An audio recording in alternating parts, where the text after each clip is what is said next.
विष्णवे नमः।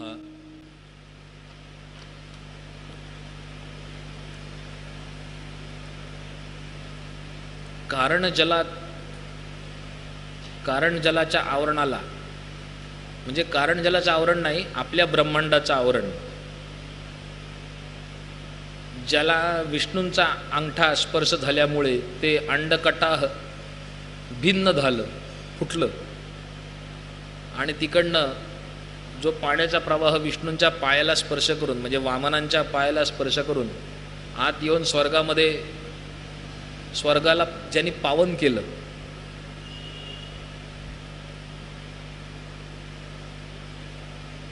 कारण स्वर्गामध्ये सुद्धा क्लेश आहेत, कारण इंद्रादिकांना द्वेष आहे,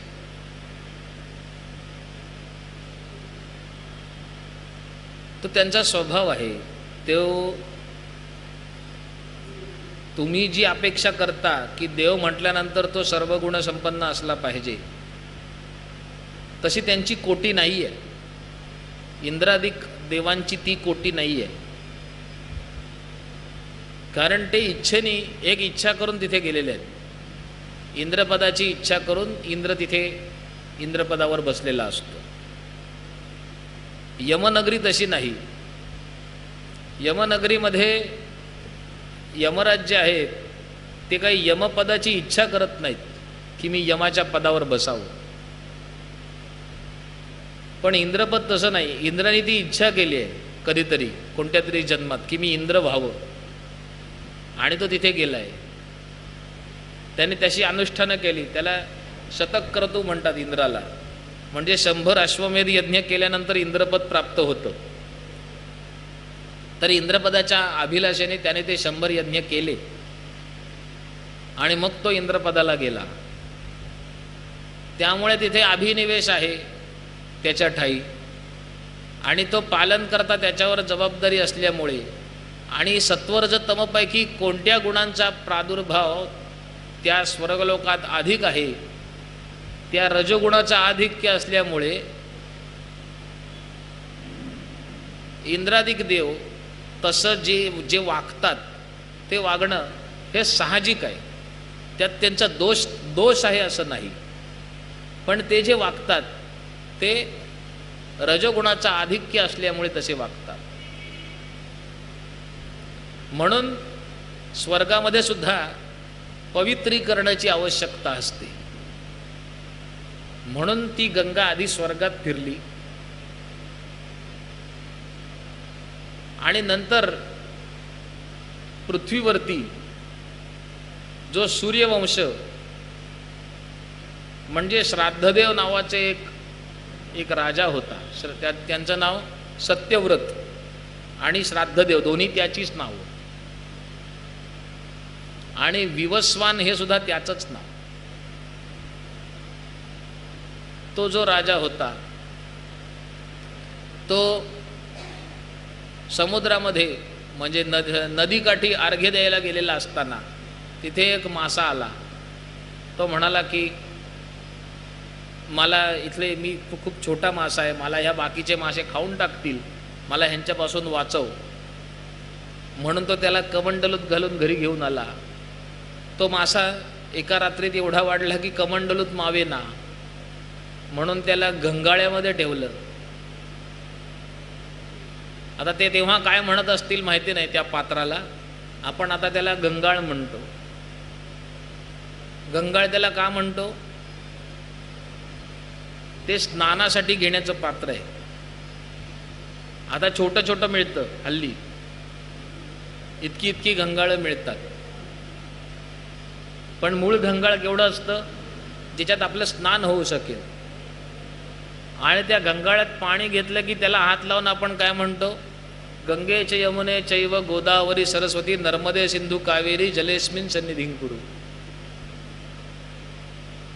मग त्याचा मूळ शब्द काय आहे? गंगालय. गंगेचं आलय आहे ते. हा मूळ संस्कृत शब्द ज्याचा अपभ्रंश आपण म्हणतो गंगाळ, हे गंगालय आहे. तर ते जे काही त्याचं पात्र होतं त्याच्यात त्यांनी त्या माशाला ठेवलं. तो परत एवढा वाढला की त्या गंगाळ्यात मावेना. मग त्याला विहिरीत टाकलं. विहिरीमध्ये तो मोठा झाला, मावेना. मग त्याला तलावात टाकलं. तलावामध्ये इतका मोठा झाला की मावेना. मग सरोवरात टाकलं. सरोवरामध्ये एवढा मोठा झाला की मावेना. तो म्हणाला आता मला नदीत सोड. मग नदीत सोडलं. नदीमध्ये पण मावेना. मग त्याला समुद्रात सोडलं. समुद्रात सोडल्यानंतर इतका विशाल काय तो मासा होता. तो परत ह्या सत्यव्रताला सांगतो की मला घरी घेऊन चल, मला हे बाकीचे मासे खाऊन टाकतील. आता सत्यव्रत म्हणतो इतका वेळ माझ्या लक्षात येत नव्हतं, तुझ्या मायेने मी मोहित झालो होतो, पण आता मला लक्षात येतंय की हे जे काय तुझी वृद्धी आहे ही ॲबनॉर्मल आहे. असं कधी कुठला मासा वाढत नाही. तुम्ही कोण आहात ते सांगा. तेव्हा त्या माशाच्या रूपात असलेले विष्णू तिथे प्रकट होतात आणि त्याला सांगतात की काही दिवसांमध्ये प्रलय होईल. ही पूर्ण पृथ्वी पाण्याने भरून जाईल आणि त्यावेळेस तू सर्व जे जीव आहेत त्यांची बीज आणि त्या सर्व जे प्राणी आहेत त्यांच्या जोड्या एक आधी विशाल काय नाव तयार कर आणि त्या नावेमध्ये ठेव. आणि जे सप्तर्षी आहेत त्यांना तिथे तुझ्या नावेमध्ये घे. आणि मी मत्स्य रूपाने जर तुझी नाव हेलकावे खायला लागली तर तिला पार लावीन.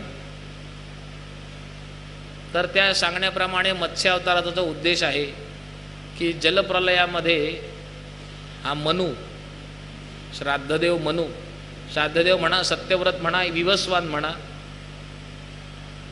हा मनू, हा विवस्वान म्हणजे सूर्याचा मुलगा म्हणून हा विवस्वान, की हा सगळ्या जीवांना परत नवीन सृष्टीमध्ये जन्माला घालण्यासाठी त्या होडीमध्ये ठेवेल. आणि ह्या सगळ्या मागे म्हणजे सूर्यवंशात ज्या घटना घडल्या, ह्या सूर्य हा बुद्धीचा कारक असल्यामुळे या बुद्धीला चालना देणारे आहेत. सूर्यवंशात ज्या घटना घडल्या या सूर्य हा बुद्धीचा कारक असल्यामुळे ती तुमची बुद्धी शुद्ध करतात. गंगेचं अवतरण हे देखील सूर्यवंशातच घडलं, सूर्यवंशामुळेच घडलं. हा जो विवस्वान होता ते चित्र तुम्ही डोळ्यासमोर आणा की विहिरीमधला विशाल काय मासा सरोवरात कसा टाकायचा, मी कसा टाकला असता.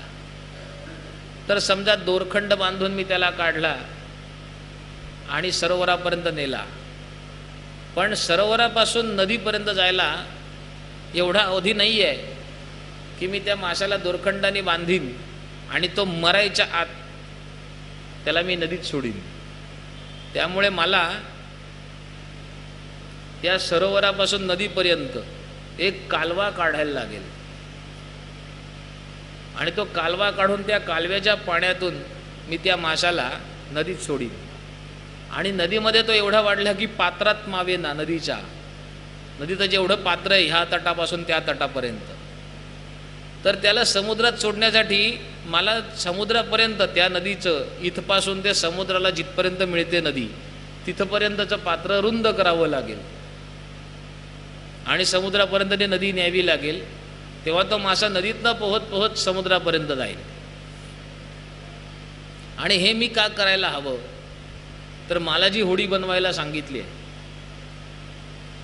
ती होडी प्रलय येण्यापूर्वी समुद्रात जाणं आवश्यक आहे.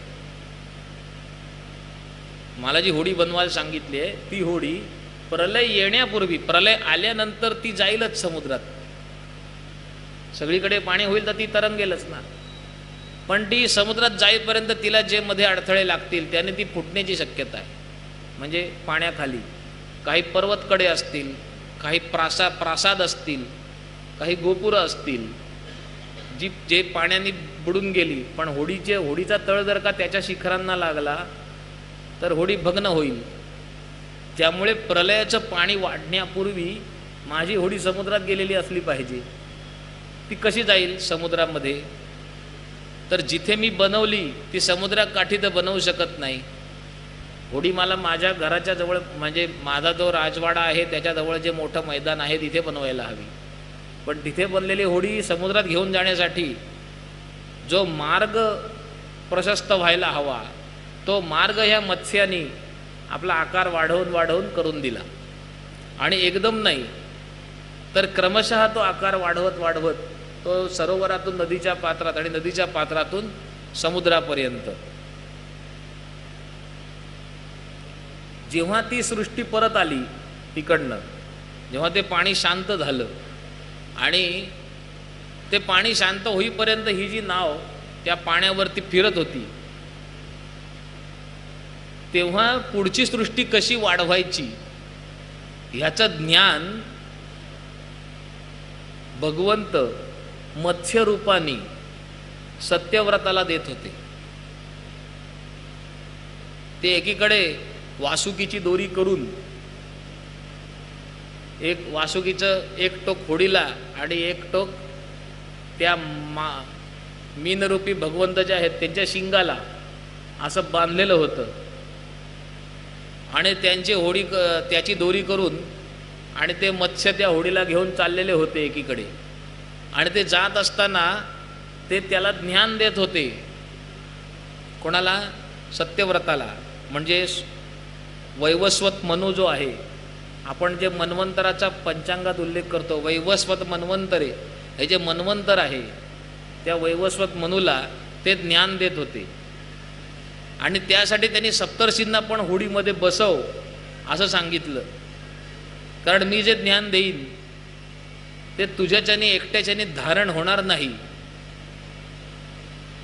तर इतके उच्च कुटीचे जीव हवेत ते ज्ञान ऐकायला आणि धारण करायला, की जे सप्तर्षी करू शकतात. म्हणून सप्तर्षींना तिथे बसवलं. आणि तो उल्लेख गीतेमध्ये येतो.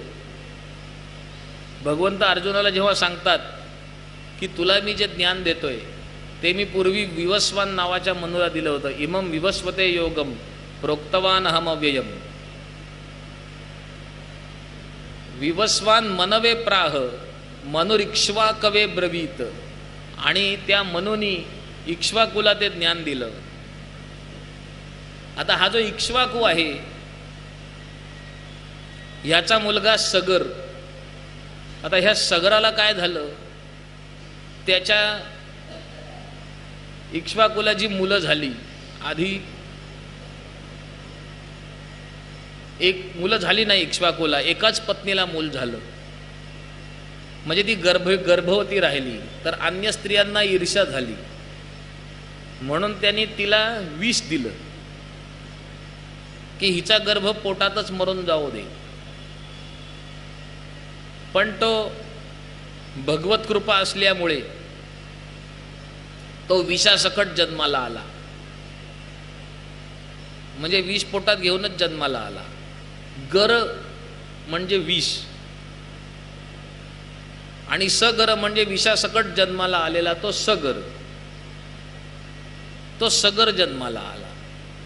सगराला पुढे एका पत्नीपासून 60,000 पुत्र झाले. एका पत्नीपासून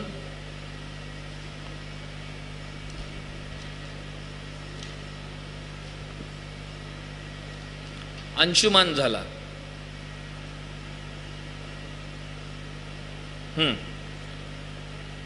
एका पत्नीपासून 60,000 पुत्र झाले. दुसऱ्या पत्नीपासून अंशुमान नावाचा पुत्र झाला. आता हे जे 60,000 पुत्र होते, तर हा जो सगर होता हा अश्वमेध यज्ञ करायला उद्युक्त झाला. त्यांनी अश्वमेध यज्ञ केला. आता अश्वमेध यज्ञ केल्यानंतर इंद्राला चिंता वाटते ना, कारण 100 अश्वमेध पूर्ण झाले की ती व्यक्ती इंद्रपदावर येऊन बसते. मग आता ह्याने आता अश्वमेध सुरू केला आहे, ह्याचे जर काय 100 पूर्ण झाले तर हा आता माझं स्थान घेईल, अशी चिंता इंद्राला झाली. म्हणून इंद्राने त्याचा अश्वमेधाचा अश्व पळवला आणि कपट करून अशा ठिकाणी नेऊन बांधला की जिथे ह्यांना तो परत मिळवता येणार नाही. आणि जर का मिळवायला गेले तर ते जे तिथे तपस्वी आहेत त्यांनी ह्यांचाच नाश होईल. असं त्यांनी कपिलाश्रमामध्ये, म्हणजे कपिल मुनी जे होते त्यांच्या आश्रमामध्ये तो अश्व नेऊन बांधला. कपिल मुनी म्हणजे कर्दम आणि देवहूती यांचा मुलगा. आता हा देखील एक मनुवंशच आहे, कारण त्याच्या आधीचं जे मन्वंतर होतं स्वयंभुव मन्वंतर, त्या स्वयंभुव मनूची कन्या ती देवहूती. आणि ब्रह्मदेवाच्या छायेपासून उत्पन्न झालेले कर्दम ऋषी यांचा मुलगा महर्षी कपिल. आता एक संदर्भ लक्षात राहावा म्हणून सांगतो, ही जी देवहूती आहे हिचा भाऊ उत्तानपाद आणि प्रियव्रत, आणि उत्तानपादाची 2 मुलं ध्रुव आणि उत्तम. आणि ध्रुवानी जे आढळपद प्राप्त केलं ही कथा सगळ्यांना माहिती आहे. त्यामुळे हे कपिल मुनी त्याचे आत्ते मामे भावंड कोणाचे, ध्रुवाचे. नंतर देवहूतीला ज्या मुली झाल्या त्या मुलींपैकी एक आहे अरुंधती, जी वसिष्ठांची पत्नी आहे. त्या मुलींपैकी एक आहे अनसूया, जी आत्रींची पत्नी आहे. अजून आहेत बऱ्याच, पण आपल्या सर्वांना माहिती असलेल्या ह्या 2 जणी आहेत. तर या कुटुंबातनं आलेले जे आहेत हे कपिल मुनी आहेत. आणि हे न्यायशास्त्राचे किंवा सांख्यशास्त्राचे प्रणेते होते. सांख्यशास्त्र जे आहे चतुर्विंशती तत्वाने 24 तत्वांनी बनलेलं विश्व, त्याच्यामध्ये संचर प्रतिसंचर हा पुन्हा पुन्हा विश्वाची उत्पत्ती स्थिती आणि लय सतत होत राहतो एका मागून एक, हा जो सिद्धांत आहे हा सांख्यशास्त्रामध्ये मांडला गेला. आणि संख्यात्मक विश्लेषण केलं सर्व तत्वज्ञानाचं संख्येच्या आधारावर, म्हणून त्याला सांख्यशास्त्र म्हणतात. आपल्याकडे 6 शास्त्र आहेत, त्यातलं एक शास्त्र आहे, त्याचे प्रणेते हे कपिल मुनी. ते त्यांच्या आश्रमात तपश्चर्या करत बसले होते. त्यांना न कळत इंद्रानी यांचा अश्वमेधाचा घोडा तिथे नेऊन बांधला. आता सगरपुत्र 60,000 होते. आता क्वांटिटी असल्यामुळे काय नव्हतं, क्वालिटी नव्हती. क्वांटिटी भरपूर झाल्यामुळे क्वालिटी राहत नाही शिल्लक. त्यामुळे त्यांच्याकडे विवेक नाही की विचारावं काय. आता विवेक नाही म्हटल्यानंतर त्यांनी एकदम हल्ला केला. एकदम अरे ह्यानेच आपला अश्व पळवला. आता एवढे 60,000 समोर धावून येत आहेत म्हटल्यावर करावं काय. त्यांना तोंडाने सांगू शकत नाही ना थांबा म्हणून. बरं तपश्चर्या एवढी झालेली आहे, तेज एवढं प्रखर आहे, इतकं तेज साठलेलं आहे की हात असा केल्या केल्या ते भस्म झाले. 60,000च्या 60,000 तिथे भस्म होऊन पडले सगळे. आता 60,000 जण अश्व शोधायला गेलेत. त्यांनी सगळा बंगालच्या उपसागराचा भाग सगळा खडून काढला होता. कुठे भूमीत नाही ना अश्व, कुणी इंद्राने लपवून ठेवला म्हणून. तर ते आता हे 60,000 जण कुठे गेले. अश्व तर जाऊन दे ठीक आहे, पण आपली 60,000 मुलं कुठे गेली. म्हणून दुसऱ्या मुलाला त्यांनी पाठवला. आता अरे बघून ये काय झालं. म्हणून अंशुमान गेला. अंशुमान गेल्यानंतर त्यांनी बघितलं इथे भस्माचा मोठा ढीग आहे आणि इथे महर्षी कपिल बसलेले आहेत आणि समोर आपल्या अश्वमेधाचा अश्व आहे, घोडा आहे. तो म्हणतो महाराज हा सगळा काय प्रकार आहे. तर कपिल मुनी म्हणतात की हे जे तुझे भाऊ आहेत 60,000 एकदम अंगावर धावून आले त्यामुळे मी नुसतं त्यांना अडवण्यासाठी जो हात केला त्याच्यात ते भस्म झाले. आता हे परत तर येऊ शकत नाही. पण मग तो म्हणतो ब्राह्मणाच्या शापाने भस्म झालेल्याची गती काय? दुर्गती असते. जो ब्राह्मणाच्या शापाने भस्म झाला त्याची दुर्गती असते. जेव्हा द्रौपदी आपल्या सगळ्या पतींना सांगते की अश्वत्थाम्याला मारू नका, कारण हा प्रत्यक्ष द्रोणाचार्यच प्रजारूपाने तुमच्या समोर आहेत, आणि जर का ह्यांनी माझ्या मुलाला मारलंय म्हणून मी ह्याला मारलं किंवा माझ्यासाठी तुम्ही याला मारलं तर काय होईल? ह्याने माझ्या मुलाला मारलं, मुलांना कोणी अश्वत्थाम्याने द्रौपदीच्या मुलांना मारलं झोपेत, त्यामुळे मी पुत्रशोकामध्ये बुडून गेले.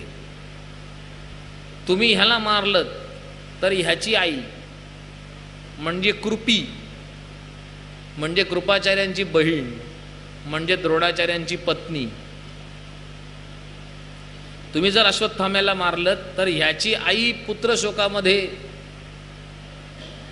दग्ध होईल. पण दोघींमध्ये भेद काय?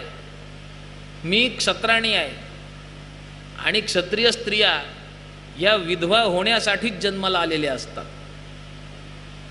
क्षत्रिय स्त्रियांचं आयुष्याचं जी परिणती आहे, जी सार्थकता आहे ती विधवा होण्यातच असते.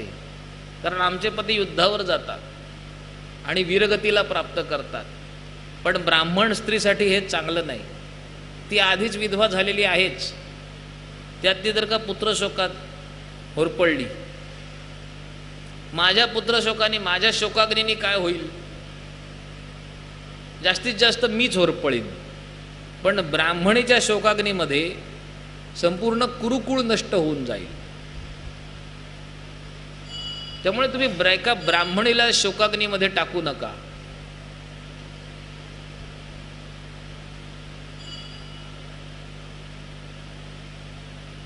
त्यामुळे ब्रह्म आणि अजून एक आहे हिरण्याक्ष आणि हिरण्यकशिपू,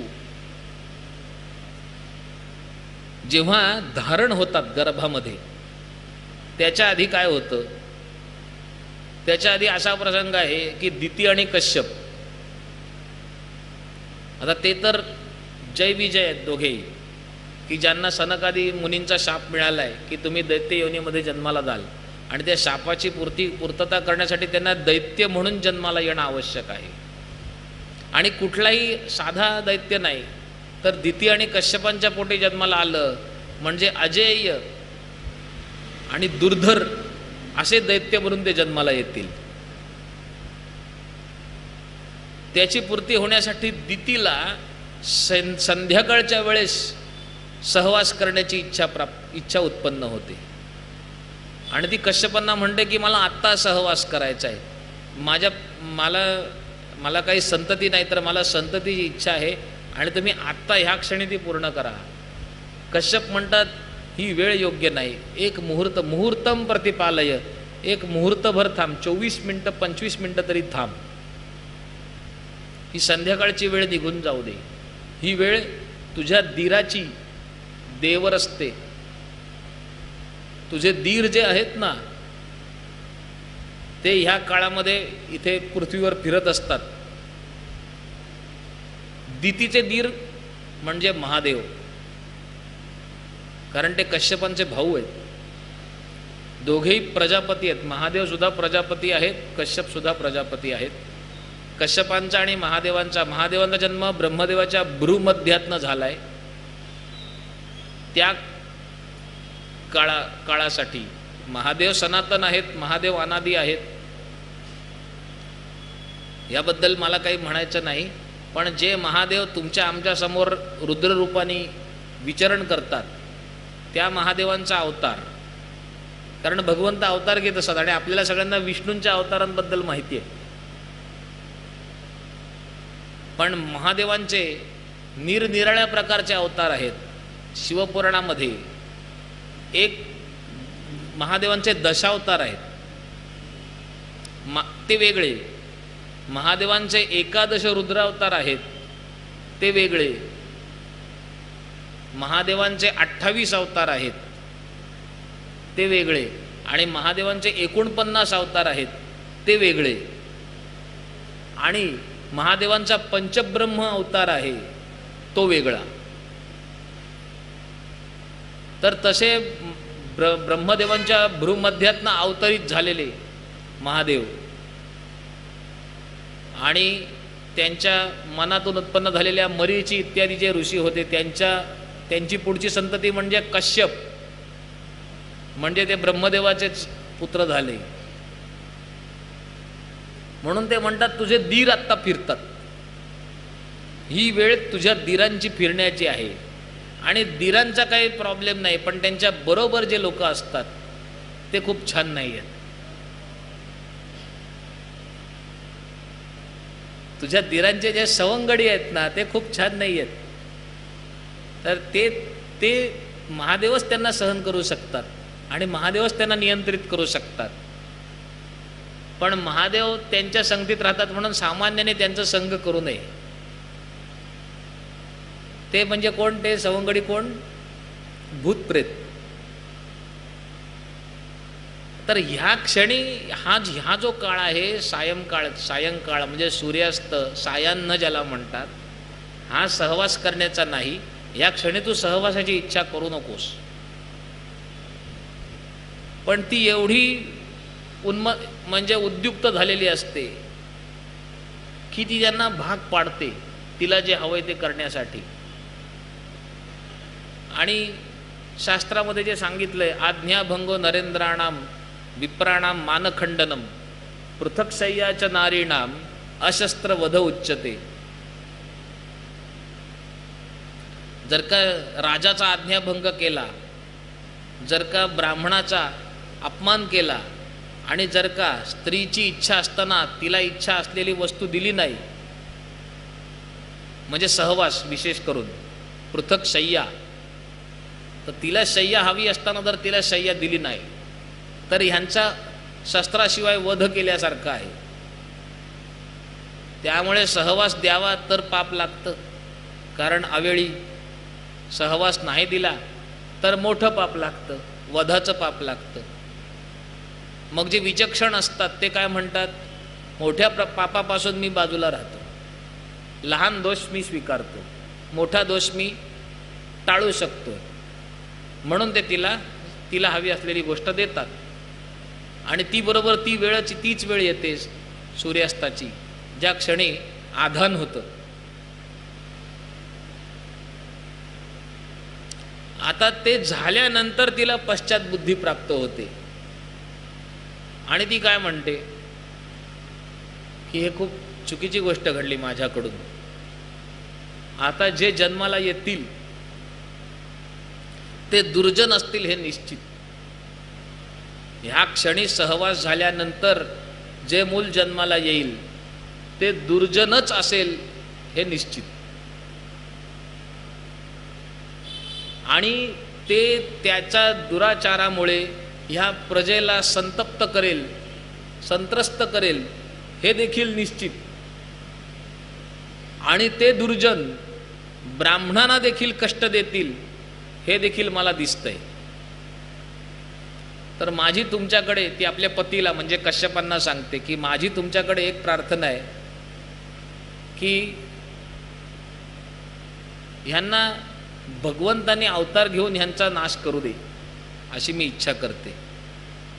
हे कधी कोणा ब्राह्मणाच्या वाट्याला नको जाऊ दे आणि कुठल्याही ब्राह्मणाने चिडून ह्यांना शाप देऊन भस्मसात नको करू दे, अशी मी तुमच्याकडे इच्छा करते.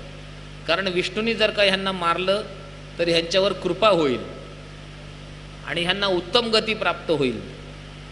आणि जर ब्राह्मणाच्या शापाने हे मेले तर शाश्वत काळासाठी नरकात जातील. माझ्या मुलांची दुर्गती नको व्हायला, त्यांना सद्गती प्राप्त व्हावी, यासाठी ह्यांना ब्राह्मणाच्या शापापासून वाचवा. ह्या सगळ्या तेव्हाच्या गोष्टी आहेत बरं का. आता ब्राह्मणाचा शाप काम नाही करत.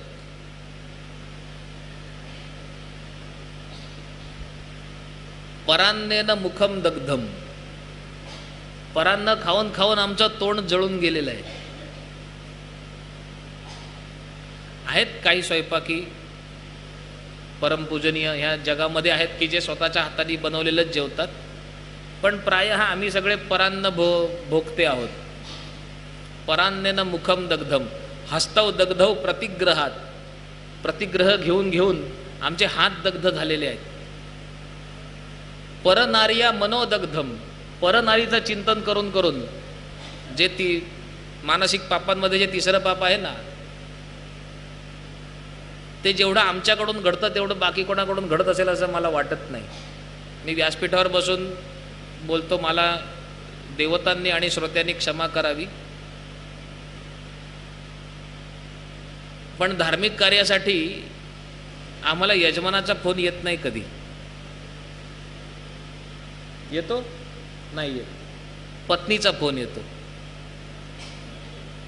धार्मिक कार्यासाठी गुरुजींना कधीही यजमान फोन करत नाही. ते कर्तव्य यजमानाचं आहे. गुरुजी ठरवणं, दक्षिणा ठरवणं, साहित्याची जमवाजमव करणं, मुळात कर्म करायचं ही गोष्ट ठरवणं, कर्म कशा पद्धतीने करायचं हे सगळं ठरवणं हे पुरुषाचं कर्तव्य आहे. जे पुरुषांनी हात झटकल्यामुळे स्त्री आपल्या अंगावर घेते. स्त्री स्वेच्छेने ते काम स्वीकारत नाही. पण स्त्रियांचा फोन येतो आम्हाला, स्त्रियाच आमच्याशी बोलतात. सगळं झाल्यानंतर बरं कर्माला बसल्यानंतर आम्ही म्हणतो गोत्र काय? गोत्र काय म्हटल्यानंतर तो यजमान असतो ना, ज्या गोत्रात तो उत्पन्न झालाय आणि त्यांनी परक्या गोत्रातली स्त्री आपल्या बाजूला पत्नी म्हणून बसवले, तो तिच्याकडे बघतो. काय ग आपलं गोत्र काय?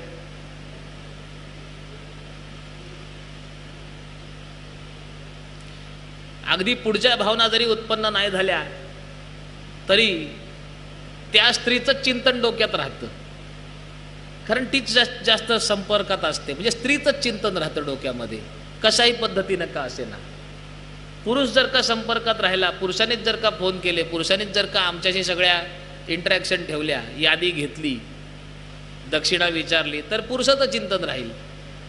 पण स्त्रीच विचारते, त्यामुळे स्त्रीचं चिंतन राहतं, कारण तिच्याशी बोलतो ना आम्ही. तर परनारीचं चिंतन करून मन दग्ध झालेलं आहे, मन जळून गेलेलं आहे. परान्न खाऊन मुख जळून गेलेलं आहे. प्रतिग्रह करून, प्रतिग्रह म्हणजे दुष्प्रतिग्रह. आम्ही आता असं बघू शकत नाही की जो यजमान आहे तो याज्य आहे की अयाज्य आहे. अयाज्य याजन हे आम्हाला एक आमचा म्हणजे ब्राह्मणांचा एक दोष सांगितलेला आहे. ब्राह्मणांना जो लागू शकतो की अयाज्य व्यक्तीकडून याजन करून घेतलं, आ जाओ सब लोग, हवन चालू है, सब लोग एक एक आहुति दे दो, ओम नमो भगवते वासुदेवाय स्वाहा, चालतं की नाही? सगळ्यांकडनं एक एक आहुती देऊन घ्यायची. म्हणजे पाहुणा घरी आला आपल्या की सगळ्या कॉलनी, सगळ्या सोसायटीला बोलवायचं, प्रत्येकाने एक एक घास भरवा याला. 100 जणांनी भरवा. त्याची इच्छा काय, त्याची तृप्ती कधी होते, अन्वाधान काय केलंय, तुम्ही निश्चय काय केलाय, ह्याच्याबद्दल काय नाही. अयाज्य याजन करतो. अयाज्य याजन केल्यामुळे जो प्रतिग्रह आहे तो दुष्प्रतिग्रह आहे. 3 दिवस ते 7 दिवस हा एक ग्रंथभेदानी कालावधी आहे. काही ग्रंथांमध्ये 3 दिवसाचा कालावधी दिलाय, काही ग्रंथांमध्ये 7 दिवसाचा कालावधी दिलाय. की जर का 7 दिवसाच्या वर आपण जास्तीचा कालावधी गृहीत धरू की 7 दिवसाच्या वर जर का ब्राह्मण संध्या विहीन असेल, जर सूर्याला अर्घ्य देणं आणि गायत्री मंत्राचा जप करणं हे जर का ब्राह्मणांनी 7 दिवसाच्या वर न करता तो राहिला तर त्याचं ब्रह्मत्व नष्ट होतं. त्याचं पुन्हा उपनयन करायला सांगितलेलं आहे. मग असा जर का यजमान असेल तर त्याच्याकडे जाऊन आम्ही कर्म करायचं आणि त्याला विचारायचं, त्याची परीक्षा करायची, काय रे बाबा संध्या करतोस का? हे नाही शक्य, अपमान होईल. म्हणजे त्या क्षणी समोरच्याचं मन दुखावलं जाईल असं विचारू. त्याच्यामुळे आम्ही काय नाही, निमूट जे काम करायला आलोय ते काम करतो आणि निघून जातो. मग एकच गोष्ट डोक्यात राहते, गप दक्षिणा घे आणि इकडनं निघ. म्हणजे जर का पुरोहित एखादा जर का हे काही बोलायला गेला, तुझं काय ते काम आहे, तू दक्षिणेसाठी आलायस ना, ती घे आणि घरी जा, तुला जेवढे मंत्र म्हणायचे तेवढे म्हण आणि घरी जा. हा जो प्रतिग्रह आहे हा दुष्प्रतिग्रह आहे. डोळे मिटून जरी घेतला, मनातला तो विचार अपराधबोध जरी काढून टाकला, म्हणजे विचारच नाही करायचा, जाऊन दे त्या गोष्टीचा विचारच नाही करायचा, कारण बोलून काही उपयोग नाही, असं म्हणून गपचूप ते धन स्वीकारायचं आणि घरी जायचं, तो दुष्प्रतिग्रह आहे. तो घेऊन हात जळून गेले, परान्न खाऊन खाऊन तोंड जळून गेलं आणि परनारीचं चिंतन करून करून मन जळून गेलेलं आहे. म्हणजे सगळीकडली शक्ती नाहीशी झाली. मी हाताने शाप देईन, मी मुखाने शाप देईन, मी मनाने शाप देईन, आता कुठेच शक्ती राहिलेली नाही. त्यामुळे कलियुगामध्ये शाप फलित होत नाही. कलियुगामध्ये शाप फलित होत नाही. पण ते जे युग होतं तेव्हा हात देखील छान होते ब्राह्मणांचे, मुख देखील छान होतं आणि मन देखील चांगलं होतं. त्यामुळे तेव्हा तो शाप मिळायचा ना, तो फलित व्हायचा. मग ती दिती म्हणते की ब्राह्मणाच्या शापाने ह्यांना मृत्यू नको येऊ दे. जर ब्राह्मणाच्या शापाने मृत्यू आला तर ह्यांना शाश्वत काळासाठी नरकात जावं लागेल.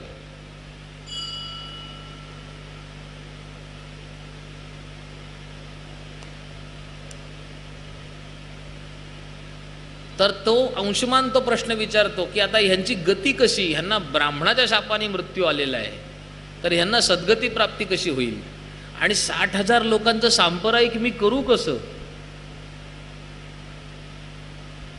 ते पूर्ण व्हायच्यात माझं आयुष्य संपून जाईल. माझ्या कित्येक पिढ्या करत राहिल्या तरी 60,000 लोकांचं सांप्रदायिक होऊ नाही शकणार, अंत्यकर्म होऊ नाही शकणार. 60,000 लोकांचं सांप्रदायिक मी करू कसं? तेव्हा कपिल मुनी सांगतात, जर स्वर्गातली गंगा जर पृथ्वीवर आली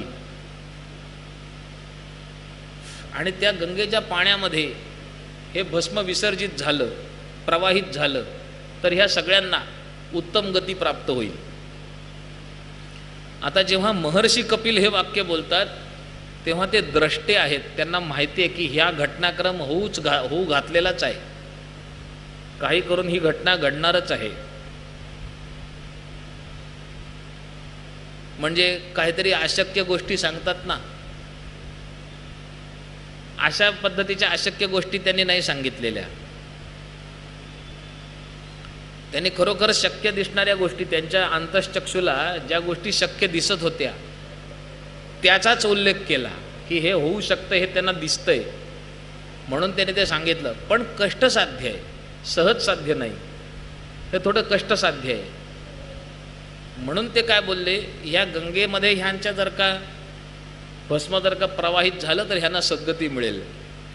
आता गंगेमध्ये ह्यांचं भस्म प्रवाहित कसं करायचं, अंशुमनाला काही माहिती नाही. त्यांनी थोरा मोठ्यांच्या मार्गदर्शनाने तपश्चर्या आरंभ केली आणि गंगेची तपश्चर्या केली. त्याची तपश्चर्या पूर्ण करता करता अंशुमनाने देह ठेवला. अंशुमनाचा मुलगा दिलीप, त्या दिलीपने ती तपश्चर्या पुढे चालू ठेवली गंगेची. ती तपश्चर्या पुरेशी नाही झाली, याचं आयुष्य संपून गेलं. त्याची तपश्चर्या त्याचा मुलगा भगीरथ त्याने पुढे चालू ठेवली. एखादी गोष्ट जेव्हा साध्य होते भरपूर आपल्या आयुष्यातले संकल्प, तेव्हा काय म्हणतात, त्यांनी ते भगीरथ प्रयत्न करून ती गोष्ट साध्य केली. भगीरथ प्रयत्न म्हणजे एका पिढीचा प्रयत्न नाही, 3 पिढ्यांचे प्रयत्न. आणि एकाच संकल्पासाठी त्या 3 पिढ्या आपलं आयुष्य त्यांनी वाहून घेतलंय आणि तिसऱ्या पिढीनंतर कुठेतरी त्या संकल्पाची पूर्तता होताना दिसते, तेव्हा त्या प्रयत्नांना भगीरथ प्रयत्न म्हणतात. हा जो भगीरथ आहे त्यांच्या प्रयत्नांना कुठेतरी यश आलं आणि गंगा प्रसन्न झाली आणि गंगा त्याला म्हणाली की मी पृथ्वीवर येईन आणि ह्या तुझ्या पूर्वजांना सद्गती देईन, पण माझा प्रवाह इतका मोठा आहे, मी इतक्या वरून खाली येणार आहे की त्या प्रवाहाचा संवेग हा भरपूर आहे, हा पृथ्वीला भेदून पाताळात जाईल आणि तुमच्यासाठी मी निरुपयोगी ठरेन. त्यामुळे माझा प्रवाह सहन करणारं कोणी जर का असेल, काही व्यवस्था तुझ्याकडे असेल तर ती पहिले कर आणि मग मी अवतरित होते. मग तो म्हणतो तूच सांग मला असं कसं होऊ शकतं. ती म्हणे तू महादेवांना प्रसन्न करून घे.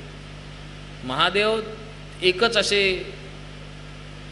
व्यक्ती आहेत की जे माझा प्रवाह सहन करू शकतात, ते त्यांच्या जटेत मला धारण करू शकतात. मग हा जो भगीरथ आहे हा महादेवांची आराधना करतो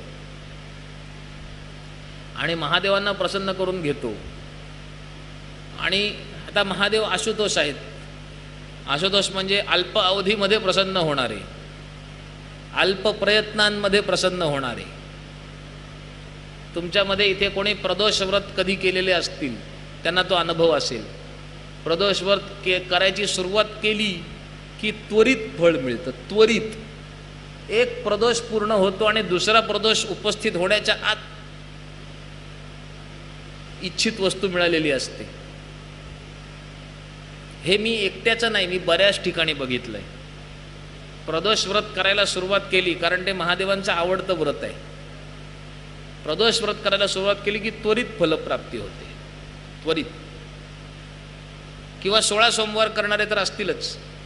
16 सोमवार करणाऱ्यांना माहिती आहे की 16 सोमवार केल्या केल्या लगेच किती त्वरित फलप्राप्ती होते.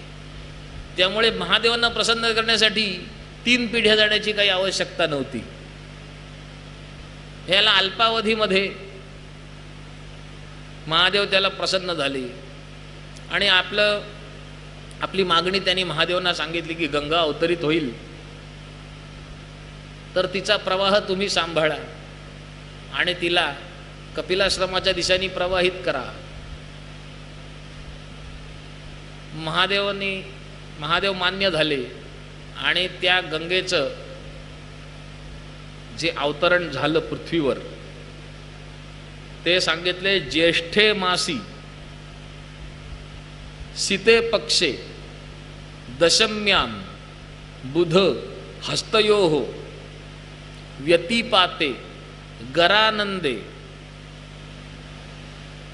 कन्याचंद्रे वृषे रवौ. ह्या 10 योग एकत्र आलेले असताना, हे 10 योग एकत्र आलेले असताना गंगा स्वर्गातून पृथ्वीवर अवतरली महादेवांच्या मस्तकावर. हे 10 योग कोणते कोणते तर ज्येष्ठ मास होता एक, दुसरी गोष्ट ज्येष्ठ मासाचा शुक्ल पक्ष होता, तिसरी गोष्ट तिथी दशमी होती, चौथी गोष्ट तो बुधवार होता, पाचवी गोष्ट त्या दिवशी हस्त नक्षत्र होतं, सहावी गोष्ट त्या दिवशी व्यतिपात योग होता. व्यतिपात हा पितरांसाठी खूप उत्तम असा योग सांगितला आहे. अज्ञात तिथीत श्राद्ध व्यतिपात नक्षत्र व्यतिपात योगावर करावं, चुकलेल्या हुकलेल्या तिथीत श्राद्ध व्यतिपात योगावर करावं. व्यतिपात योगाचा अजून एक षण्णवती म्हणून श्राद्ध आहेत. गृहस्थाला कर्तव्य असलेली 96 अशी श्राद्ध आहेत. गृहस्थाला कर्तव्य असलेली, हा ऐच्छिक नाही. ज्याचे आई वडील नाहीत असा जो गृहस्थ आहे त्याला एका वर्षामध्ये 96 श्राद्ध करायला सांगितलेली आहेत. त्या 96 श्राद्धांमधला एक योग आहे व्यतिपात.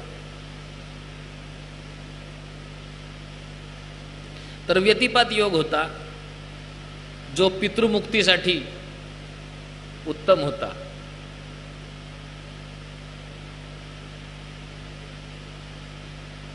आणि गर नावाचं करण होतं. जी करणं असतात, कारण पंचांग जे आहे आपलं ते तिथी वार नक्षत्र योग आणि करण यांनी बनतं. की चंद्राच्या गतीला, चंद्राच्या गतीचं गणित करून तिथी काढतात. सूर्योदय ते सूर्योदय वार, चंद्र ज्या नक्षत्रामधनं भ्रमण करताना दिसतो ते नक्षत्र आजचं नक्षत्र, तिथीच्या चंद्राची गती आणि त्या दिवसाच्या सूर्योदय सूर्यास्ताची गती याचं गणित करून योग काढतात. आणि तिथीचा अर्धा भाग हा करण असतो. म्हणजे एका तिथीमध्ये 2 कर्ण येतात. असे ते पंचांग आहे. 5 अंग आहेत प्रत्येक दिवसाची. तर त्याच्यामध्ये जे योग जो होता तो व्यतिपात योग होता आणि करण जे होतं ते गरकरण होतं.